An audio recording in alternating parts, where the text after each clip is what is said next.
저희들이 여러분을 초대한 가장 큰 이유는 바로 이것입니다. 예수님을 믿게 하는 이유로, 믿게 하고 싶어서 우리 성도님들의 사랑하는 가족, 또 형제, 친지, 친구분들을 저희들이 초대했습니다. 진심으로 환영하고요. 잘 오셨습니다. 저희들이 여러분들을 위해서 많이 기도했습니다.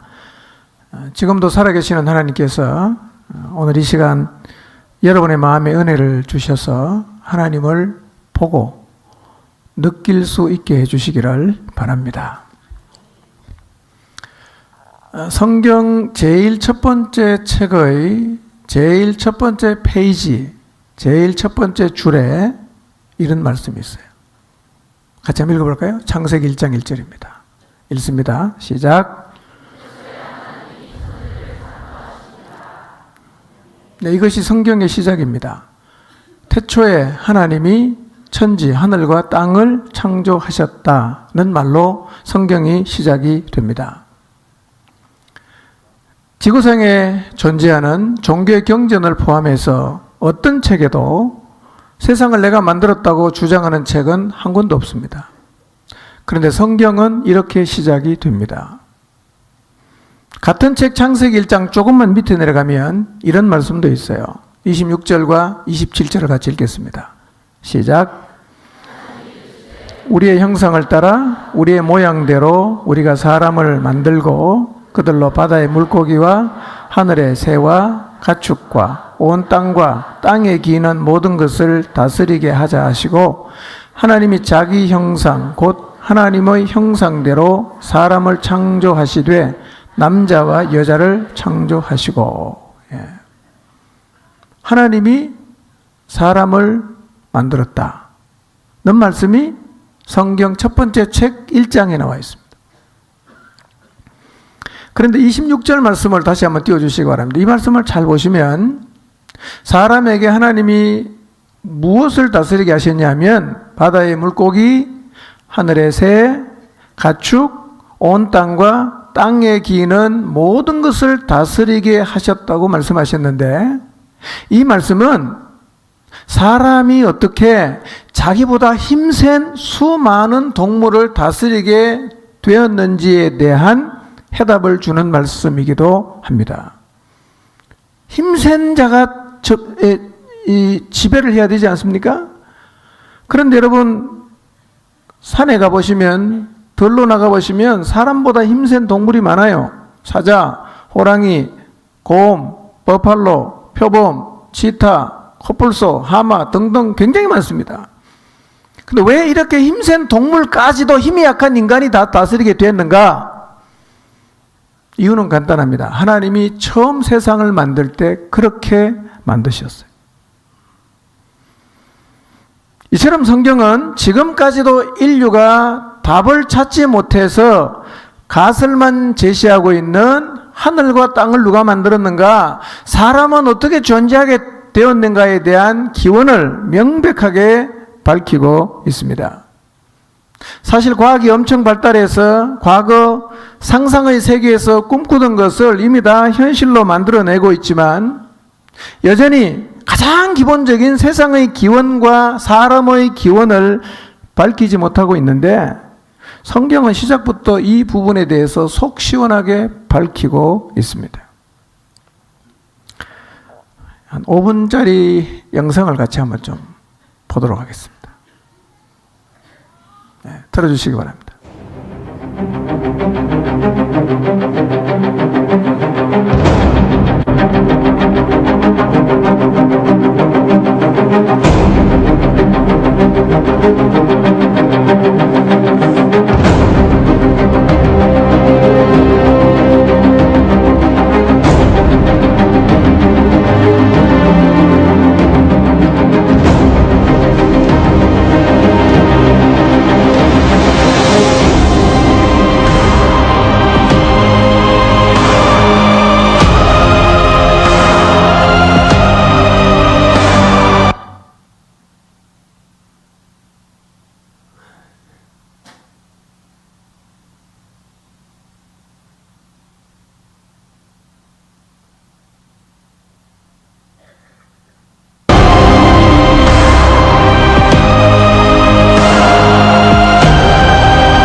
지구는 정말 광대한 우주에서는 작은 점 하나도 안 되고 잘 보이지도 않는 아주 작은 별입니다. 우주 안에서 지구, 그리고 65억 인구 중에 한 명이 누리는 사실은 존재감이 없는 것이나 마찬가지입니다. 우주가 얼마나 광대합니까? 우주에 과연 별이 몇 개나 있을까요? 그런데 그 별의 숫자는 언어로 표현해도 느낌이 잘 오지 않습니다. 우리는 1억, 100억, 1000억까지는 느낌이 오는데 1000억 개의 별이 있는 은하계가 1000억 개가 넘는다. 숫자로는 계산이 되지만 그 숫자를 들어봐도 사실은 느낌은 잘 오지 않습니다. 우주가 그렇게 광대합니다. 밤하늘에 우리가 보는 별들은 우주 안에 있는 모든 별을 보는 것이 아니라 우리 은하계의 작은 부분만 볼 뿐입니다. 도대체 이 엄청난 별들은 누가 만든 것일까요? 창세기 1장 16절입니다. 읽어보겠습니다. 시작. 하나님이 두 큰 광명체를 만드사 큰 광명체로 낮을 주관하게 하시고 작은 광명체로 밤을 주관하게 하시며 또 별들을 만드시고. 성경은 이 많은 별들을 하나님이 만드셨다고 말씀합니다.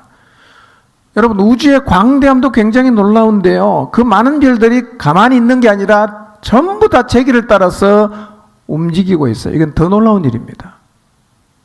수를 셀 수 없는 수많은 별들이 다 자기 길을 따라서 움직이고 있어요. 누군가가 운전하고 있어요. 욥기 38장 32절을 보겠습니다. 읽습니다. 시작. 너는 별자리들을 각각 제때에 이끌어낼 수 있으며 북두성을 다른 별들에게로 이끌어갈 수 있겠느냐. 이 별자리를 제때로 이끌어내시는 분이 누구냐 하면 바로 하나님이십니다. 우리가 살고 있는 태양계를 잠깐 생각해 보겠습니다. 태양계의 모든 항성과 행성들은 중력과 공간 그리고 시간의 놀라운 질서와 조화 속에서 힘의 균형을 유지하면서 이렇게 움직이고 있어요. 우리가 살고 있는 지구는 가만히 멈춰 있는 것 같지만 사실은 가만히 멈춰 있지 않고 아시는 것처럼 하루에 한 바퀴씩 자전합니다. 자전하는 속도가 얼마냐면 시속 1700km입니다. 지구는 지금 1700km 속도로 돌고 있어요. 그리고 지구가 태양 주위를 1년에 한 바퀴 도는데 그 거리가 9억 4200만 킬로입니다. 이걸 1년에 한 바퀴씩 돌아요. 비행기로 20년을 가야 도달할 수 있는 거리인데 지구는 1년에 한 바퀴씩 돕니다.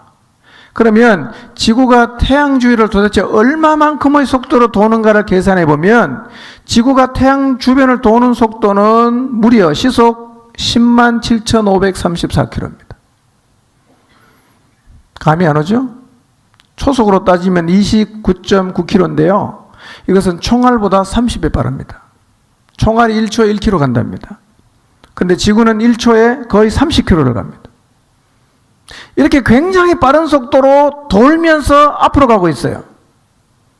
그런데 이렇게 빨리 움직이는 지구 안에서, 빨리 돌아가는 지구 안에서 인간이 흔들림이 없이 평화롭게 생활할 수 있다는 자체는 기적입니다. 놀라운 설계입니다. 도대체 어떻게 설계를 했길래 이렇게 빨리 돌고 10만 킬로가 얼마나 빠른지 상상이 되십니까? 뿐만 아니라 지구에 살고 있는 사람들이 생존하려면 지구가 1700km로 돌아가는 이 속도하고 약 10만 킬로로 태양 주위를 도는 속도가 일정해야 됩니다. 속도가 떨어지면 지구는 태양 쪽으로 붙게 되어 있고 속도가 빨라지면 태양에서 멀어지게 되어 있습니다. 붙어도 문제고 떨어져도 문제입니다. 붙어도 다 죽고 떨어져도 다 죽습니다. 만약 어느 순간 지구가 나사 풀린 기계처럼 제멋대로 움직이는 순간 지구는 멸망합니다. 그런데 오늘 우리가 지구에서 숨을 쉬면서 멀쩡하게 살고 있다는 것은 지구가 지금도 언제나 정확한 속도로 자전하고 공전해 주고 있다는 얘기입니다. 그래서 우리가 지금 살 수 있는 거예요. 이 일은 누군가가 거대한 지구와 지구의 130만 배가 되는 태양과 태양계를 창세 이래로 한순간도 놓지 않고 붙잡고 운전하고 있어야만 가능한 일입니다. 기적 아닙니까? 하나님이 순간에 흥커는 순간 지구는 없어집니다. 광대한 우주 안에 점과 같은 작은 행성인 지구가 그렇게 빠른 속도로 일정하게 움직여 존재해 왔다는 것 참 기적이고, 이 작은 별 안에 인간이 평화롭게 살 수 있다는 것도 기적입니다. 어떻게 이 일이 가능할까요?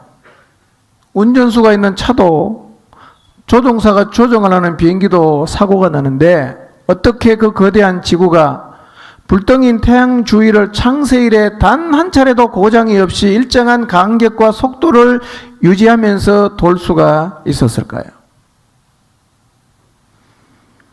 성경은 이렇게 말합니다. 태초에 하나님이 천지를 창조하시고 하늘의 별들을 만드시고 별들의 길을 인도하고 계신다고. 만약에 하나님이 우주 안에 있는 셀 수 없는 수많은 별들을 지금도 운전하고 계신다면, 천억 개의 별이 있는, 은하계가 천억 개가 있는 이 우주 안에 있는 셀 수 없는 수많은 별들을 운전하고 있다면 하나님은 전지전능하신 분입니다. 그리고 그런 지구 안에서 우리가 사는 것은 날마다 그 하나님의 은혜를 입고 있다는 증거입니다. 지구가 망할 가능성은 너무 많습니다. 간단하게는 태양을 도우는 궤도에서 떨어져 나가면 지구는 끝납니다. 그러므로 먼지 같은 행성인 지구 안에 살고 있는 인간은 언제나 겸손해야 합니다. 우린 진짜 아무것도 아닙니다. 아무것도 아니에요. 그런데 하나님은 하늘에뿐만 아니라 우리가 살고 있는 이 지구 안에도 자기 자신이 살아있다는 흔적을 매우 많이 남겨두셨습니다. 신약성경 로마서 1장 20절을 같이 한번 보겠습니다. 읽습니다.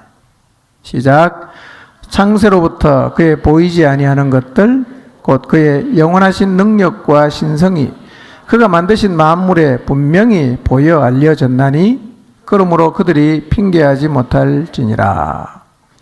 하나님이 살아계신다는 것, 그것은 그분이 만들어 놓은 이 만물에 분명하게 나타나 있다는 거예요. 지구를 잘 살펴봐도 이 지구가 하나님이 사람을 위해서 만들었다는 사실을 알 수가 있어요. 지구는 진짜 사람을 위해서 만들었습니다. 네. 하늘에 셀 수 없는 많은 행성과 항성이 있는데요. 사람이 살아가는 데 필요한 공기는 지구라는 행성의 대기권 안에만 있습니다. 다른 데는 공기가 없어요. 지구의 대기권 안에만 사람이 호흡하며 살 수 있도록 공기가 있습니다. 지구에는 중력의 법칙이 작용되게 하셨기 때문에 여러분 1700도 속도로 돌면 사람이 다 날아가지 않겠어요? 그런데 사람이 하늘로 안 날아가잖아요. 1700km로 돌아가는데도. 땅에 발을 딛고 살아갈 수 있게 만드셨어요. 태양이 지구 곁에 있다는 것도 결코 우연이 아닙니다. 과학자들이 연구를 해보니까요. 지구 곁에 태양이 만약에 사라지면 1년 안에 지구의 온도가 마이너스 50도로 내려간답니다. 그럼 사람이 살 수 있습니까? 다 죽죠. 태양이 지구 곁에서 떠나지 않고 늘 그 자리에 머물러 있어요. 뿐만 아니라 사람이 사는 데 필요한 모든 것을 하나님은 지구 안에 처음부터 다 만들어 두셨어요. 인간은 하나님이 주신 지혜를 가지고 그것을 찾아서 사용하는 겁니다. 난방과 동력을 얻는 데 필요한 석탄, 석유, 산에 다 있어요. 석유가 다 떨어져 가니까 이제는 뭘로 연료를 쓸까 고민을 했는데 최근에 발견한 연료, 세일가스, 양이 어마어마하게 많답니다. 인류가 한참 동안 쓸 수 있어요. 땅에다 다 묻어놨어. 집을 짓는 데 필요한 시멘트 어디 가면 있습니까? 산에 가다가 다 묻어놨어요. 인간이 살아가는데 유용하게 사용하는 나무 산에 가면 널려 있습니다. 쇠를 만드는 철이 어디에 있습니까? 산에 다 묻혀 있어요. 구리, 아연, 천년 자원을 하나님은 땅에 다 묻어놨습니다. 사람의 병을 치료하는 약재는 어디에 있습니까? 나무와 풀에 있잖아. 산에 가면 널려 있어요. 인간을 위해서 지구를 만들기 때문에 인간이 세상에 살아갈 때 필요한 것은 하나님이 이미 다 창조하실 때 준비해 놓으셨어요. 특히 사람의 생존에 결정적인 영향을 주는 게 있습니다. 물이에요, 물. 물을 만약에 지금처럼 쓰고 버리면 끝나면 인간은 다 죽습니다. 그런데 물은 한번 사용하고 재사용을 몇 번씩이나 가능합니다. 버리면 정발돼서 하늘 올라갔다가 구름으로 떠다니다가 다시 내려오고 계속 물이 돌지 않습니까? 그래서 인류가 지구에 존재하는 동안 물을 계속 사용할 수 있게 하셨어요. 오고 오는 세대들이 먹는 문제를 해결할 수 있도록 심어도 계속 싹을 내고 열매를 넣게 하는 흙을 준비해 놓으셨어요. 흙 참 신기한 거예요. 심으면 나잖아요. 어느 순간 심었는데 안 나면 지구는 다 멸망하지 않겠어요? 심으면 계속 납니다. 흙 대단한 겁니다. 그런데 흙만 주신 게 아니라 뭘 주셨어요? 씨앗도 주셨잖아. 씨앗도 생각해 보면 참 신기한 거예요. 딱딱하지 않습니까? 근데 그 안에 생명과 형체가 들어있어요. 감나무 씨앗에는 생명도 들어있지만 감나무가 들어있어요. 사과 씨앗에는 생명도 들어있지만 사과나무도 형체도 들어있어요. 씨앗이 없으면 우리의 다음 세대가 어떻게 먹거리를 구할 수가 있을까요? 과학이 이렇게 발달해도 씨앗 못 만듭니다. 앞으로도 못 만들 거예요. 왜냐하면 그 안에는 생명이 있기 때문에.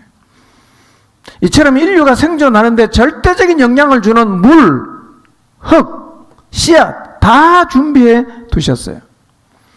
이처럼 하나님은 지구에서 사람이 살 수 있는 모든 준비를 다 갖추어 두셨는데 이것은 하나님이 사람을 만들었고 사람을 위해서 지구를 만드셨다는 증거입니다. 하나님은 이처럼 인간이 하나님을 몰랐다고 변명할 수 없도록 자기 자신의 흔적을 만물 속에 많이 남겨두셨어요. 그리고 지금도 살아계셔서 천지를 운행하시고 계십니다. 그런데 이런 하나님과 인간 사이에 문제가 생겼어요. 천지를 만드시고 사람을 만드시고 사람이 지구 안에서 생존할 수 있도록 엄청난 배려와 절대적인 은혜를 베풀어 주셨는데 인간들이 하나님을 거부하고 마음에 두기를 싫어하고 떠나가 버린 겁니다. 이제는 하나님이 없다는 말까지도 서슴없이 하고 있습니다. 우주의 광대함 앞에 서면 인간은 절대로 그렇게 말하면 안 돼요. 로마서 1장 28절을 같이 한번 보겠습니다. 성경은 이렇게 말해요. 읽겠습니다. 시작. 또한 그들이 마음에 하나님 두기를 싫어하며 하나님께서 그들을 그 상실한 마음대로 내버려 두사 합당하지 못한 일을 하게 하셨으니 그랬어요. 사람들이 마음에 하나님 두기를 싫어했어요. 인간의 문제가 바로 이것입니다. 하나님은 지금도 살아계시는데 하나님이 창조한 인간의 마음속에 하나님이 안 계신다는 것, 이것이 문제입니다. 성경은 이것을 죄라고 말합니다. 인간이 하나님을 향해서 지은 가장 큰 죄가 뭐냐면 도둑질이 아니에요. 폭력이 아닙니다. 마음에서 하나님을 없애버린 게 가장 큰 죄입니다. 죄는 뭐냐? 내 마음에 하나님이 없는 게 죄입니다. 그게 왜 죄가 되냐? 하나님은 지금도 계시거든요. 나를 창조하시고 우주 만물을 창조하신 하나님이 지금도 살아계시는데 내 마음에 하나님이 없다면 이게 인간의 가장 큰 문제가 되는 것입니다. 오늘 여러분의 마음에 하나님이 계십니까? 인간의 가장 큰 문제는 마음속에 하나님이 안 계신다는 거예요.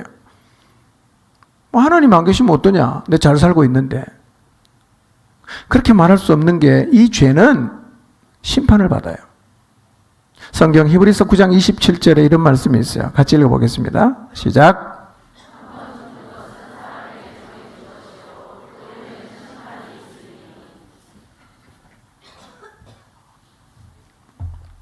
죽음이 끝이 아니라 죽음 후에는 심판이 있다고 말씀하고 있습니다. 자, 여러분 생각해 보십시오. 천지를 창조하시고 지금도 그 많은 별들을 운행하고 계시는 하나님이 살아계세요. 그분은 모든 인생들의 생사여탈권을 쥐고 계십니다. 그런데 그 피조된 인간이 하나님을 향해서 하나님이 없다, 내가 하나님이다 라고 하는 그 인간이 심판을 받는 게 오히려 당연하지 않겠어요? 하나님이 살아계신다면 그런 인간이 심판을 받는 게 오히려 당연하지 않겠습니까? 심판이 있어요.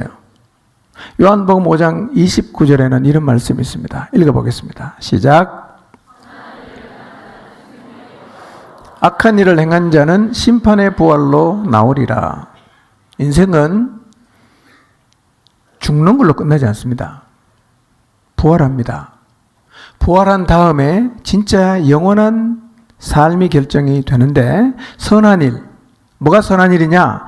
하나님을 인정하고 받아들인 사람은 부활해서 생명을 얻습니다. 반대로 악한 일, 하나님을 거부한 사람은 부활해서 심판을 받아요. 심판. 자, 로마서 6장 23절을 한번 보겠습니다. 읽겠습니다. 시작. 죄의 삭은 사망이요 하나님의 은사는 그리스도 예수 우리 주 안에 있는 영생이니라. 죄의 삭이 뭐라고요? 사망. 죄의 삭이 사망이라고 하면 안 죽는 사람이 있습니까? 다 죽잖아요. 그럼 믿는 사람도 죽고 안 믿는 사람도 죽으면 똑같지 않습니까? 근데 여기서 말하는 죄의 삭이 사망이라는 사망은 우리가 볼 때 그냥 사람이 늙어서 죽거나 병들어 죽는 것을 말하는 게 아니에요. 여기서 말하는 사망은 이걸 이야기하는 겁니다. 요한계시록 21장 8절을 보겠습니다. 읽겠습니다. 시작.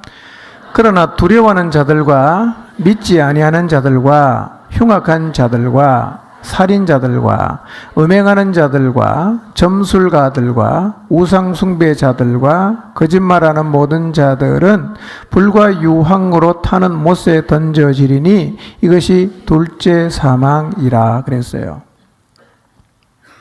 2번 죽는다는 얘기입니다. 2번. 한 번은 예수님 믿는 사람도 죽고 예수님 안 믿는 사람 죽고 다 죽어요. 한 번 죽는 거는 문제가 되지 않습니다. 그러니까 예수님 믿고 일찍 죽어도 괜찮아요. 예수님 믿고 순교당해도 아무런 문제가 없습니다. 왜냐하면 한 번은 다 죽어요. 근데 문제가 뭐냐? 2번 죽으면 그건 진짜 문제입니다. 근데 성경은 이렇게 말하거든요. 둘째 사망이라는 게 있다는 거예요. 이런 얘기입니다. 사람은 다 죽지요, 한 번은. 근데 죽음으로 끝나는 게 아니라 다 부활합니다. 부활합니다. 그 다음에 어떻게 되는가? 위에서 우리가 읽었죠? 선한 일을 하는 사람은 생명을 받습니다. 악한 일을 하는 사람은 심판을 받아요. 그러면 이 땅에 사는 동안 하나님을 끝까지 마음에 두는 것을 거부하고 자기가 하나님이라고 주장하며 살다가 죽으면 이 사람은 심판을 받는데, 심판의 결과가 뭐냐면 사망이에요. 그래서 부활했다가 다시 죽는데 이걸 성경은 2번 죽기 때문에 둘째 사망이라고 그래요. 둘째 사망은 어디로 가느냐? 불과 유황으로 타는 못에 던져진다고 했는데 쉽게 설명하면 지옥입니다. 그게. 영원히 거기서 못 나옵니다.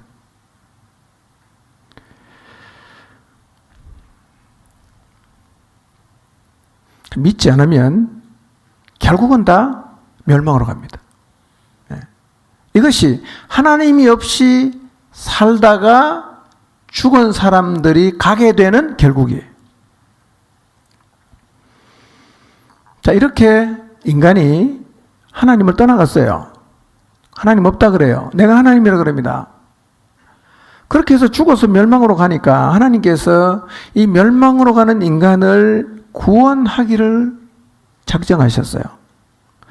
이런 생각할 수 있어요. 하나님 없다고 그냥 자기가 하나님이라고 주장하는 사람은 죽게 내버려 주면 되지. 뭐 때문에 그런 인간 구원하려고 또 자기 아들을 보냈을까?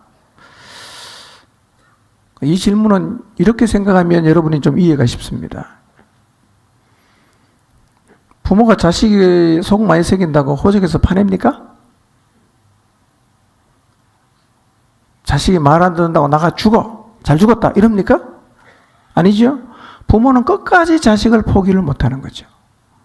하나님 인간을 창조했어요. 근데 창조한 인간이 하나님을 버리고 갔지만 하나님은 인간을 포기하지 않아요. 그래서 그 인간을 구원하기로 작정하십니다. 그리고 멸망으로 가는 인간을 구원하기 위해서 구원자를 세상에 보내주셨어요. 그분이 누구냐면 예수님입니다. 사람들은 생각합니다. 예수님 믿으라고 하면 우리가 동양 사람인데 왜 서양 사람을 믿어야 되냐? 우리가 동양 사람이니까 꼭 종교를 가져야 된다면 동양 종교인 불교를 믿는 것이 그래도 동양인의 자존심을 지키는 게 아니겠는가라는 생각을 합니다.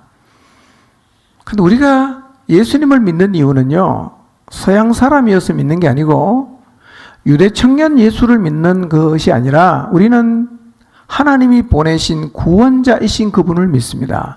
우리는 왜 예수님을 믿느냐 하면 그분이 하나님이 보내신 구원자요 하나님의 아들이라는 사실을 믿기 때문입니다.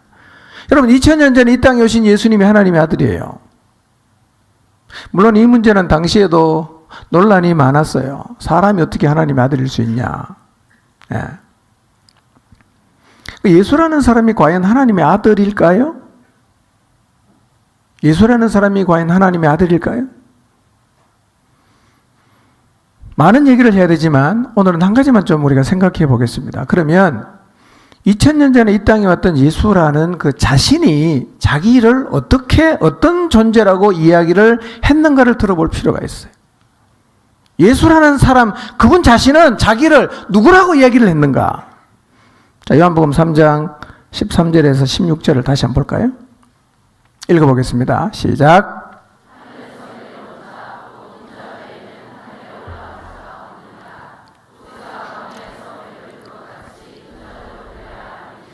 이는 그를 믿는 자마다 영생을 얻게 하려 하심이니라. 하나님이 세상을 이처럼 사랑하사 독생자를 주셨으니 이는 그를 믿는 자마다 멸망하지 않고 영생을 얻게 하려 하심이라 그랬어요. 여기서 예수님이 이렇게 말합니다. 하늘에서 내려왔다. 누가? 자기가. 하늘에서 내려왔다. 그 다음에 나는 하나님의 독생자다. 하늘에 계신 아버지와 나는 하나이다.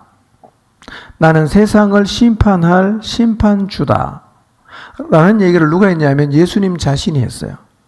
한두 번 한 게 아니라 반복적으로 하셨어요. 자, 그러면 예수님이 자기가 하나님의 아들이라고 주장했는데 세 가지 가능성이 있어요.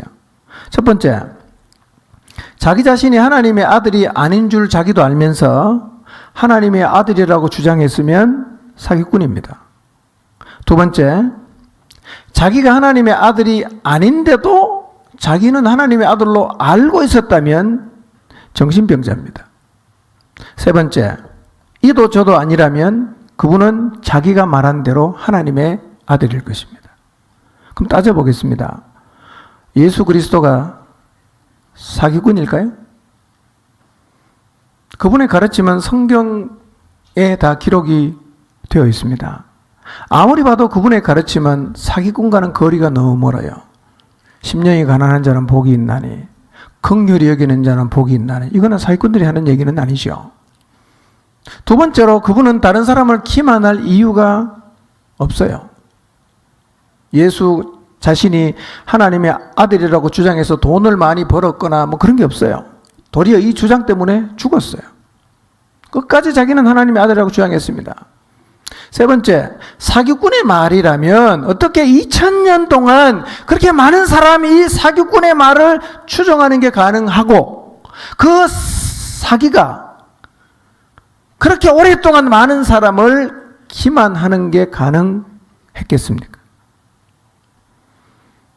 네 번째로, 예수라는 사람이 사기꾼이 아닌 것은, 예수라는 사람이 훌륭한 인격자라는 것은 교회를 안 다니는 사람도 인정을 하고 있어요. 예수 사기꾼 아닙니다. 그럼 두 번째 가능성, 정신병자인가? 여러분, 병자에게서 놀라운 지혜, 독창성, 희생적인 사랑이 나올 수 있습니까? 여러분 혹시 주변에 정신병자를 알고 계시는 분 있나요? 그분들이 지혜롭던가요? 그리고 만약에 예수님이 정신병자라고 하면 정신병자는 다른 사람과 깊은 대화를 못 나눕니다. 대화가 안 돼요. 네. 근데 예수님은 얼마나 많은 사람과 깊은 관계를 맺었고, 정신병자라고 하면 정상적인 대화가 불가능할 텐데 예수님은 수많은 사람과 영적인 문제, 인생의 문제에 대해서 진지하게 대화를 하시고 상담을 해 주셨어요. 그리고 그분이 정신병자라면 어떻게 그렇게 많은 사람이 그 가르침에 매료되어서 그분을 따르고 그분을 위해서 자기 자신의 인생을 던질 수가 있었겠어요? 여러분, 정신병자에게서 들을 만한 가치 있는 이야기가 나오겠습니까? 당연히 안 나오죠. 사기꾼 아니죠. 정신병자 아닙니다. 그러면 이분은 도대체 누구입니까? 그분은 줄기차게 자기 자신이 하나님의 아들이라고, 자기는 하늘에서 내려왔다고, 자기는 하나님과 하나라고 주장을 하셨습니다. 예수님, 그분은 하나님의 아들입니다. 그분이 행하신 기적, 죽음을 이기고 부활하신 것들, 이 모든 것들은 그가 단순하게 유대 청년이 아니라 하나님의 아들임을 우리에게 증명해주고 있습니다. 자, 그러면 하나님의 아들이 세상에 왜 오신 겁니까? 하늘에 살면 되는데. 위에서 말씀드렸던 것처럼 하나님의 아들이 세상에 오신 이유는 멸망으로 가는 인간을 구원하기 위함이에요. 자, 생각해 보십시오. 하나님을 부정한 죄, 하나님을 마음에 두기 싫어한 이 죄는 공의대로 심판을 하면 다 멸망으로 가야 됩니다. 근데 하나님은요, 매우 공의로우신 분이기도 하지만 하나님의 근본이 뭐냐면 사랑이에요.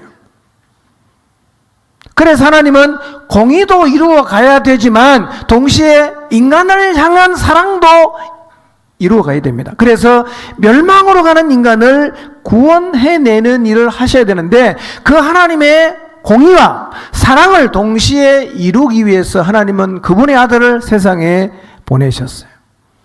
그래서 성경에 보면 예수님을 구원자라고 말합니다. 자, 읽어볼까요? 마태복음 1장 21절입니다. 시작. 이름을 예수라 하라. 이는 그가 자기 백성을 그들의 죄에서 구원할 자이심이라 하니라. 마리아가 예수님을 잉태했어요. 근데 정혼했던 요셉은 자기랑 관계를 안 했는데 임신을 하니까 그래도 요셉이 착한 사람이어서 우리 관계 조용하게 정리하자라고 마음을 먹었어요. 근데 그날 꿈에 천사가 나타나서 얘기하기를 내 아내 마리아 데려오기를 무서워하지 말고 아들을 낳으면 이름을 예수라고 불러라. 왜냐하면 그 사람은 이 아이는 자기 백성을 그들의 죄에서 구원할 구원자이기 때문이라고 얘기를 했어요. 예수님은 세상에 왜 오셨냐면 하나님 아들이 세상에 왜 오셨냐면 세상을 구원하기 위해서. 그래서 그분은 세상에 오셔서 뭘 하셨냐? 우리의 죄를 대신 지시고 십자가에서 죽었어요. 자, 성경을 보겠습니다. 갈라디아서 1장 4절입니다. 읽습니다. 시작. 그리스도께서 하나님 곧 우리 아버지의 뜻을 따라 이 악한 세대에서 우리를 건지시려고 우리 죄를 대속하기 위하여 자기 몸을 주셨으니 그랬어요. 우리를 악한 세대에서 건지시려고 우리의 죄를 속하기 위해서 자기 몸을 주셨다. 십자가에서 죽게 하셨다. 그러니까 2000년 전에 이 땅에 온 예수라는 사람이 왜 십자가에서 죽었냐면 우리의 죄를 대신해서 죽은 거예요. 이 하나님의 사랑입니다. 뒤에 가서 좀 설명할게요. 자, 에베소 1장 7절을 보겠습니다. 읽겠습니다. 시작. 우리는 그리스도 안에서 그의 은혜의 풍성함을 따라 그의 피로 말미암아 속량 곧 죄사함을 받았느니라. 그의 피로 말미암아 뭘 받았어요? 속량, 속죄, 죄사함을 받았다는 거예요. 자, 로마서 5장 8절을 보겠습니다. 읽겠습니다. 시작. 우리가 아직 죄인 되었을 때에 그리스도께서 우리를 위하여 죽으심으로 하나님께서 우리에 대한 자기의 사랑을 확정하셨느니라. 자, 십자가에서 예수님께서 죽었어요. 이 의미는 뭐냐면 죄를 지은 사람은 형벌을 받아야 하나님의 공의가 이루어집니다. 그런데 죄를 지은 사람이 형벌을 받아서 하나님의 공의를 이루는데 죄를 지은 인간을 다 형벌해서 죽여버리면 하나님의 사랑이 없어지잖아. 그러니까 죄는 형벌을 하면서 동시에 죄인을 살려내는 하나님의 사랑이 실현되게 해야 된단 말이야. 어떻게 하면 되냐? 그래서 죄 있는 우리를 죽이는 게 아니라 죄가 없는 사람을 세상에 보내서 자기 아들을 보내서 인간의 죄를 대신 짊어지게 해서 죽게 합니다. 그리고 이 사실을 믿음으로 받아들이는 사람은 안 죽고 그 죄를 사해 주시는 거예요. 그러면 십자가에서 예수님이 죽음으로 하나님의 공의가 이루어졌지만 우리가 죽은 게 아니라 누군가가 대신 죽었기 때문에 거기에서 동시에 하나님의 뭐도 이루어집니까? 사랑도 이루어지는 거예요. 그래서 하나님은 편법으로 우리를 구원한 게 아니라 법대로 했습니다. 죄인은 죽였어요. 근데 우리를 안 죽이고 대신 그분의 아들을 죽게 했습니다. 그리고 우리에게 말씀하시는 게 있어요. 이 사실을 믿으면 내가 너희의 죄를 대속 사해 주겠다라고 말씀을 하셨습니다. 죄를 지은 사람이 형벌을 받는 게 공의죠. 그런데 형벌은 했어요. 누구한테? 죄인한테 하는 게 아니라 죄 없는 자기 아들에게 형벌했어요. 그러면서 죄인을 살리는 사랑을 보여줬기 때문에 로마서 5장 8절에서는 십자가가 뭐냐면 하나님의 사랑을 확정한 것이다 라고 얘기합니다. 하나님이 우리를 정말 사랑한다는 것을 확실하게 증명해 준 곳이 바로 십자가라는 것입니다.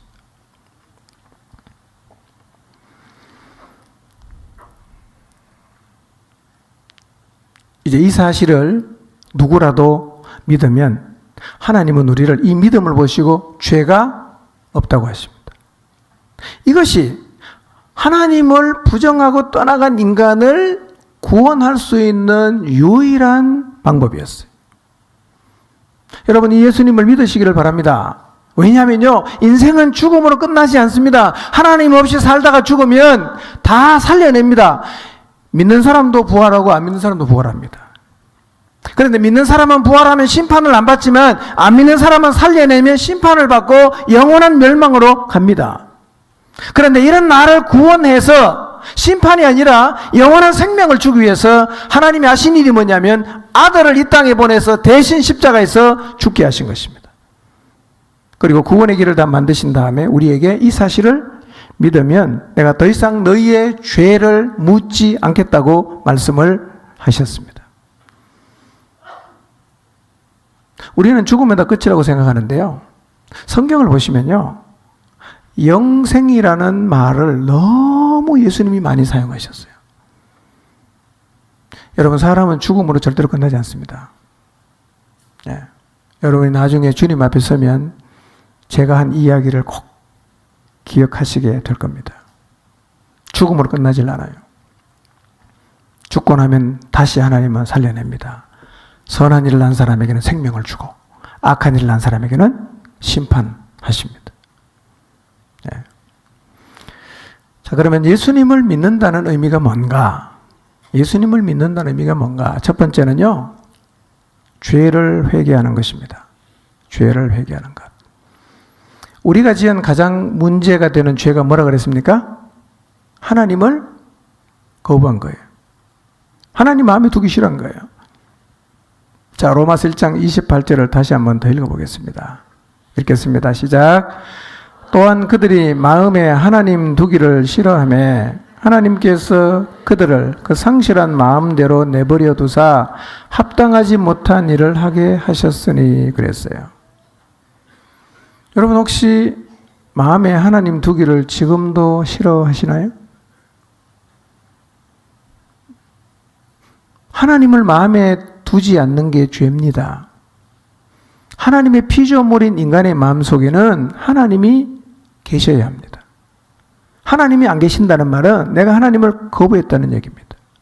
만약에 지금 여러분의 마음속에 하나님이 안 계신다면 그 죄를 회개하셔야 됩니다. 이게 죄거든요. 하나님의 피조물인 인간의 마음에는 반드시 하나님이 계셔야 합니다. 두 번째, 나를 위해서, 예수님께서 나를 위해서 십자가에서 죽으신 것과 부활하신 것을 믿어야 합니다. 예수님의 죽음은 하늘의 계획이었어요. 요한복음 3장 12절 말씀을 같이 한번 읽어볼까요? 읽겠습니다. 시작. 내가 땅의 일을 말하여도 너희가 믿지 아니하거든 하물며 하늘의 일을 말하면 어떻게 믿겠느냐. 니고데모라는 사람에게 예수님이 대화를 하면서 나눈 얘기인데요. 이렇게 말씀하십니다. 땅의 일을 말해도 너희가 잘 안 믿는데 하늘의 일을 말하면 너희가 더더욱 안 믿겠지만 내가 하늘의 일을 너희에게 말해주겠다 라고 말씀하시고 13절을 보십시오. 읽겠습니다. 시작.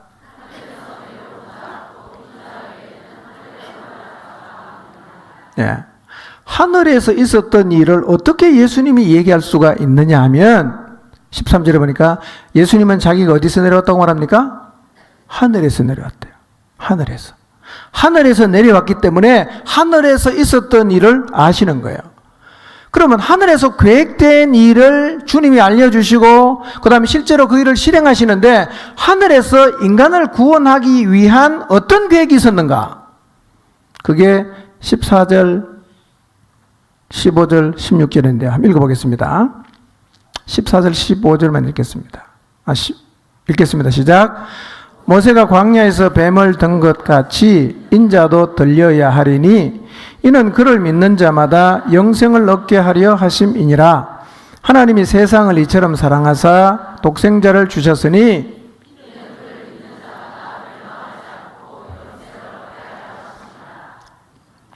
그럼 이 얘기는요, 하늘에서 계획된 일을 지금 예수님이 말씀하시는 거예요.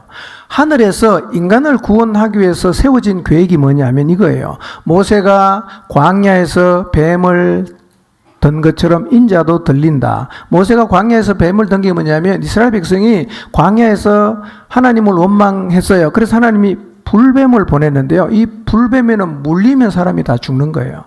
모세가 하나님께 기도했습니다. 그랬더니만 하나님께서 하늘에서 연고를 쫙 뿌려준 게 아니라 모세에게 뭐라고 말씀하셨냐면 장대 위에다가 노수로 뱀을 만들어서 높이 달아나라는 거예요. 그리고 이제 누구든지 불뱀에게 물리면 그 노뱀을 쳐다봐라. 그러면 낫는다 라고 말씀을 하셨어요.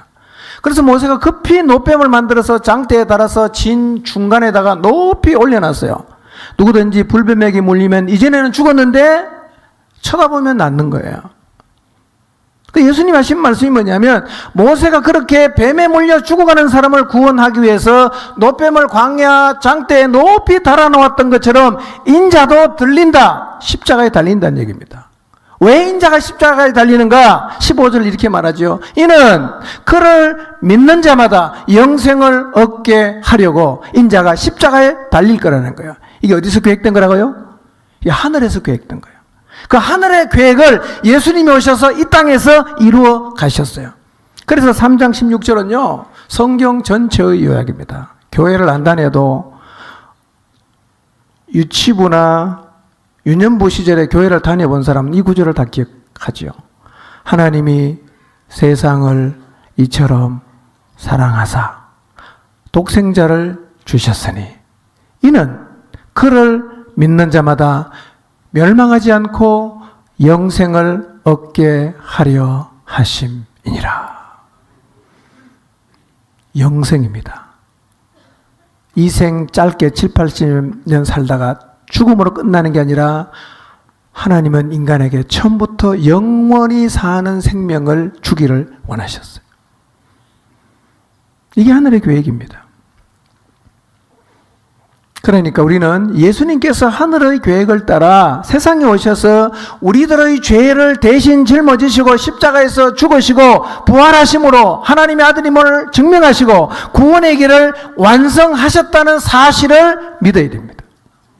그게 믿는 거예요. 예수님 믿는다는 말의 의미가 이것입니다. 마지막 하나 더. 믿는다는 말이 뭐냐? 예수님을 인생의 주인으로 받아들이는 것입니다. 로마서 10장 9절 말씀을 같이 한번 읽어보겠습니다. 로마서 10장 9절 시작.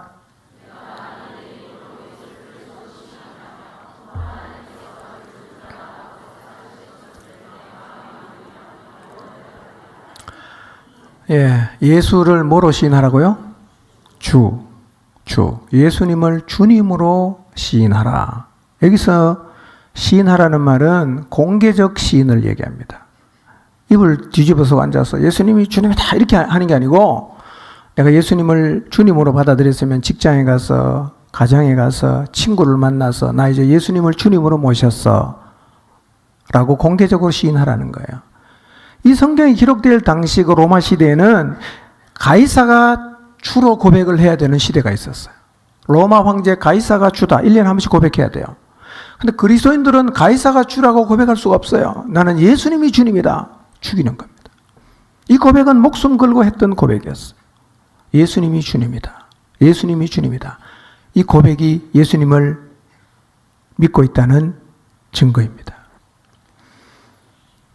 우리가 하나님을 마음에 두기 싫어한 이유가 뭐였어요? 내가 주인 되고 싶었기 때문이거든요. 인간이 가장 원하는 게 뭔지 아십니까? 내 마음대로 하는 거예요. 이게 모든 인간이 가장 원하는 겁니다. 내 마음대로 하는 것. 창조주를 거부하면서까지 인간은 자기 마음대로 하고 싶은 강한 의지를 갖고 있어요. 그런데 이것이 바로 인간이 하나님 앞에 지은 가장 고약한 죄고, 이 죄가 우리의 삶을 곤고하게 하였습니다. 그러므로 우리는 이 죄를 회개하고 예수님을 인생의 주인으로 받아들이고 내 인생의 주권을 그분에게 드려야 합니다. 그러면 구원을 얻고 영생을 소유하게 됩니다. 지금 제가 드린 말씀은 일어나지도 않았던 일들을 이론으로 꾸며서 제가 말씀드린 게 아닙니다. 이 이야기는 사실이고 실제로 역사 속에서 일어난 일입니다. 하나님이 하나님을 떠난 인간을 구원하기 위해서 이렇게 행하셨습니다. 아들이 십자가에서 죽은 지 사흘 만에 부활하심으로 모든 사람에게 이제는 이분이 하나님의 아들이라는 믿을 만한 증거를 주신 하나님은 이제 천하를 공의로 심판할 날을 작정하시고 사람들에게 회개하라고 명령하십니다. 사도행전 17장 30절 31절을 같이 보겠습니다. 읽겠습니다. 시작. 알지 못하던 시대에는 하나님이 간과하셨거니와 이제는 어디든지 사람에게 다 명하사 회개하라 하셨으니 이는 정하신 사람으로 하여금 천하를 공의로 심판할 날을 작정하시고 이에 그를 죽은 자 가운데서 다시 살리신 것으로 모든 사람에게 믿을 만한 증거를 주셨음이니라 하니라. 예수님이 하나님의 아들이요, 예수님께서 우리의 죄를 대신 짊어지시고 십자가에 죽었다는 사실을 부활을 통해서 확실한 증거를 주셨기 때문에 이제 하나님이 이 온 천하를 공의로 심판할 날을 작정하셨어요.